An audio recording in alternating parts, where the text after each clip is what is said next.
আবারও আলোচনায় বাংলা ভাই। কে ছিলেন এই বাংলা ভাই?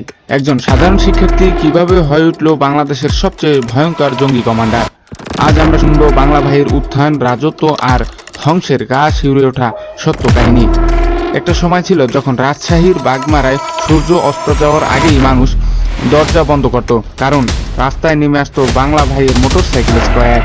পুলিশের চোখের সামনেই চলতো গাছের সঙ্গে বেঁধে পিটুনি, আর কেউ কিছু বলতে সাহস করতো না। কে ছিলেন এই বাংলা ভাই, আর কিভাবে এটা গোটা এলাকা তার নামে কাঁপত? আজ আমরা শুনবো সেই রক্ত জমাট বাঁধা কাহিনী। বাংলা ভাই নামটি শুনলেই অনেকে গা শিউরে ওঠে। তার আসল নাম ছিল সিদ্দিকুল ইসলাম। জন্ম 1970 সালের নাটোর জেলায় বাগমারা উপজেলায়। লেখাপড়ায় ছিলেন মেধাবী। রাজশাহী বিশ্ববিদ্যালয় থেকে পড়াশোনা করেন। শুরুতে তিনি জামায়াতে ইসলামী ছাত্র সংগঠন শিবিরের রাজনীতিতে যুক্ত ছিলেন। পরে ধীরে ধীরে চলে যান চরমপন্থী জঙ্গিবাদে। বাংলা ভাইয়ের উত্থান ঘটে যখন তিনি যোগ দেন জামায়াতুল মুজাহিদিন বাংলাদেশ বা জেএমবিতে। 2004 সালের দিকে জেএমবি একটি সুসংগঠিত জঙ্গি গোষ্ঠী হিসাবে মাঠে নামে।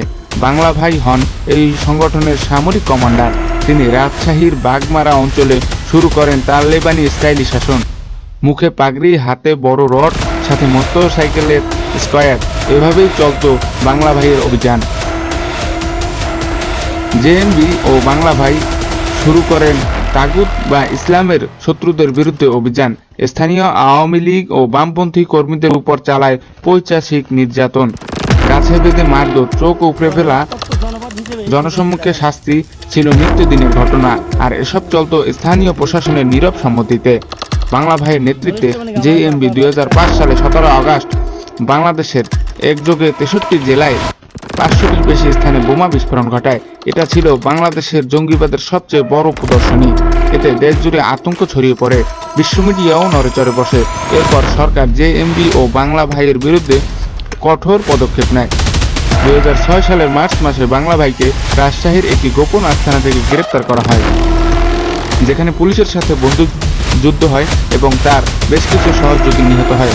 পরে বাংলা ভাই ও শায়ক আব্দুর রহমানকে বিচারে মৃত্যুদণ্ড দেওয়া হয়। 2007 সালের 30 মার্চ বাংলা ভাইয়ের ফাঁসি কার্যকর করা হয়।